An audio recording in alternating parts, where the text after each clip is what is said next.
Hai Runhood Family, welcome back again to Runhood Full Review. Hari ini barengan sama gue Ito. Kita akan ngebahas sepatu yang literally made in China.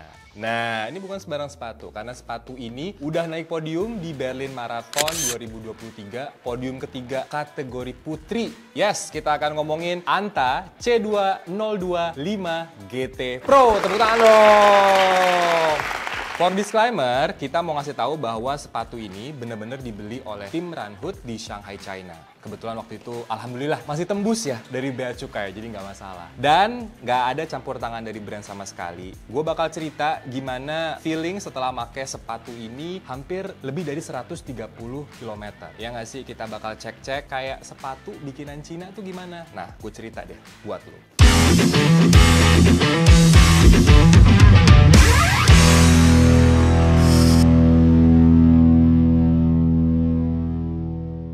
Oke, kita mulai dari segi looknya dulu. Nih, kalau lo lihat, kita dapat colorway yang sebetulnya warnanya tuh hijau toska ya. Ini ada tulisan for longer stride. Jadi kayaknya Anta memang ngebuat C2025 GT Pro ini untuk pelari-pelari yang tipe larinya tuh striding. Tapi sebetulnya buat yang larinya cadence juga bisa sih. Menurut gua, untuk segi outfitnya, by design, ini tuh kece gitu. Nggak banyak perintilan macem-macem, terus warnanya juga kalau lo lihat cuman ada putih, hijau, dan oranye doang. So it's basically oke, appreciate lah untuk Anta untuk looknya menurut gua. Oke, kita ke bagian upper. Jadi Anta ini ngasih namanya high strength yarn upper di bagian atasnya ini. Mereka klaim kalau upper ini itu bakal ngasih feeling yang breathable ketika runners tuh make sepatunya. Dan jujur selama gua make sepatu ini berbulan-bulan, memang nggak ada perasaan kayak humid atau kaki lo kayak keringetan basah gitu tuh nggak ada. Yang gua rasain adalah ketika lo masukin kaki lo ke dalam sepatu ini, itu tuh betul-betul kayak meluk kaki lo gitu.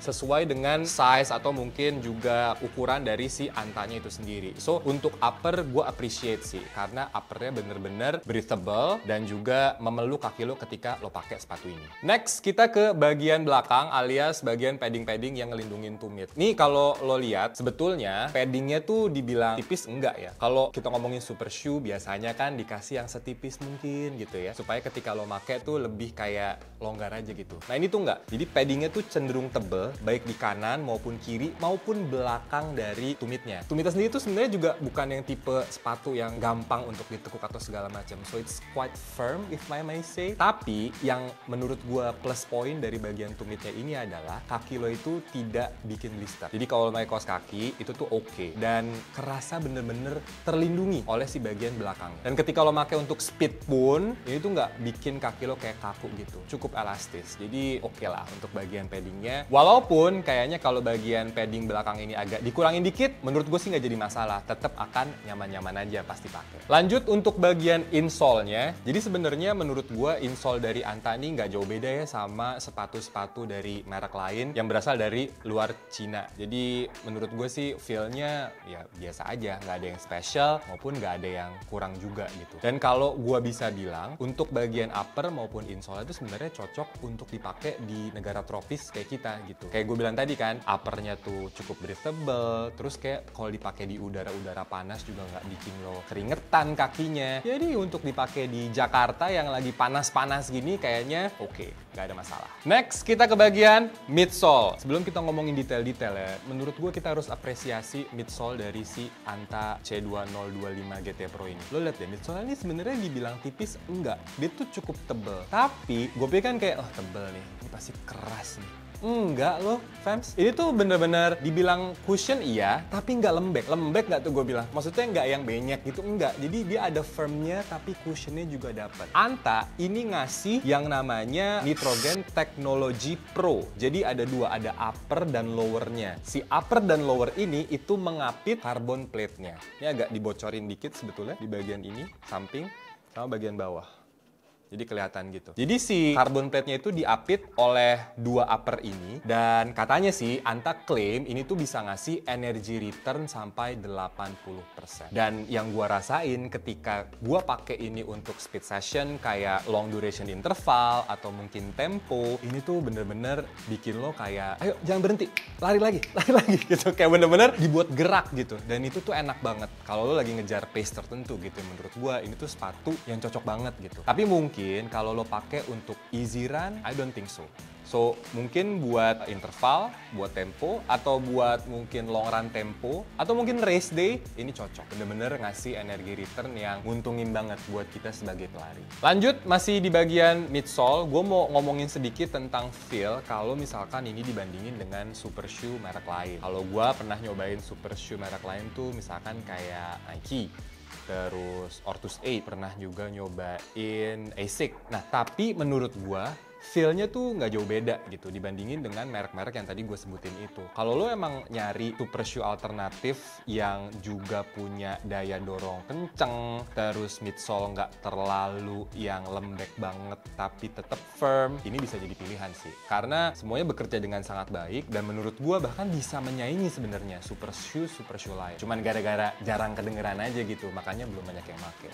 Ya kan? Lanjut kita ke bagian bawah alias outsole. Nah, gue harus nyontek dikit. Karena outsole ini namanya adalah outsole liquid anti-slip rubber. Panjang namanya. Tapi it works guys. Lo lihat deh, ini tuh emang ada rubbernya. Kelihatan banget beda dari outsole sepatu lain. Biasanya kalau outsole sepatu lain kan warnanya kalau nggak putih, terus ketemu putih hitam gitu, ada gradasi. Ini enggak, ini tuh bener-bener warna rubber, warna karet. Dan bukan cuman warnanya doang yang beda, tapi di outsole-nya ini tuh ada pattern-nya. Dan itu bukan tanpa maksud, karena pattern-nya itu sendiri, itu tuh dibuat supaya dia tuh lebih anti-slip. Kayaknya kalau gue nangkepnya ketika lo pakai di jalanan yang becek atau abis hujan, ini tuh nggak bakal jadi licin. Plus mereka juga bikin pattern ini supaya ketika outsole ini jatuh ke tanah, ini tuh ngegrip jalanan yang lagi lo tapak ketika lo berlari. Dan feel yang gue rasain ketika gue pakai ini, baik itu di track kering maupun ke jalanan yang ada becekannya atau abis hujan, itu ya anti-slip, bener-bener kayak nggak ada licin-licinnya.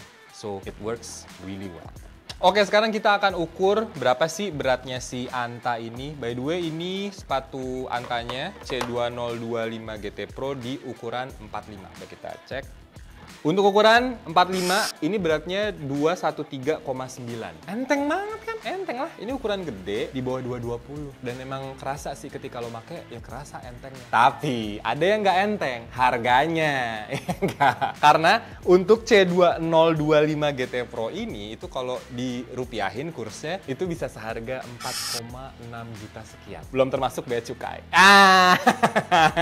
Tapi intinya, untuk harga segitu, ya pilihan super shoe-nya banyak lah. Lu bisa dapat Nike Alpha Fly 3, lu bisa dapat New Balance SC Elite, lu bisa dapat Asics Metaspeed yang Paris bahkan. Jadi, ya, this shoe is not cheap, baby. But it's worth it, trust me, it's worth it. Oke, sekarang kita bahas secara keseluruhan dari Anta C2025 GT Pro ini. Menurut gua feel-nya gimana? Terus kira-kira ini cocoknya dipakai untuk apa? So, basically menurut gua feel-nya oke. Nggak ada banyak komplain selain mungkin paddingnya agak ditipisin dikit. Dan bagian toe box-nya, mungkin kalau lo pakai sepatu ini ukurannya ngepas, nah itu jadi masalah. Karena toe box-nya ini cukup keras guys. Jadi kalau emang ukurannya ngepas, kaki lo bisa blister. Tapi sebenarnya kalau ukurannya oke, ada lebihan dikit, no problem. Jadi review gua yang pertama mungkin dikuranginnya untuk bagian padding. Kalau ditipisin dikit akan lebih oke. Dan toe box-nya mungkin bisa dibikin lebih soft kali ya. Jadi cenderung untuk lebih tidak blister gitu. Dan yang kedua, overall feel pemakaian di gua hampir 130 km lebih tadi, ini oke banget sih, beneran. Ini sepatu yang menggeser sepatu-sepatu karbon gua yang lain ketika gua akan interval, ketika gua akan long run tempo, gua ganti dengan si Anta ini. Karena dipakainya enak, dapet pace target gua, dan bener-bener kerasa ada energi returnnya gitu ketika berlari. Jadi bener-bener super shoe yang bisa lo pakai. Kalau lo tanya cocoknya dipakai buat apa? Yang pertama, tidak cocok untuk Easy Run. Sayang lah, sepatu karbon lo pakai Easy Run, sepatu karbon pakai sepatu yang daily runner. Gitu, mahal, sayang. Yang kedua, sepatu ini cocok banget kalau lo pakai untuk speed session. Baik itu interval, long, short duration, masuk. Tempo, masuk. Long run tempo, lebih masuk lagi. And even if you want to use these shoes for race day, gua rasa sih ini akan menjadi sepatu yang bisa mendukung lo. Terbukti ya, juara 3 podium Berlin Marathon. Jadi good job buat Anta C2025 GT Pro-nya. Mungkin satu lagi terakhir buat kita sebagai warga negara Indonesia adalah kekurangannya tidak bisa didapat di dalam negeri ya. Karena belum ada ibu produser tokonya di sini ya. Jadi kayak gue nggak tahu kalau lo mungkin punya akses beli langsung dari Cina atau mungkin lo punya temen tinggal di sana, lo minta kirim.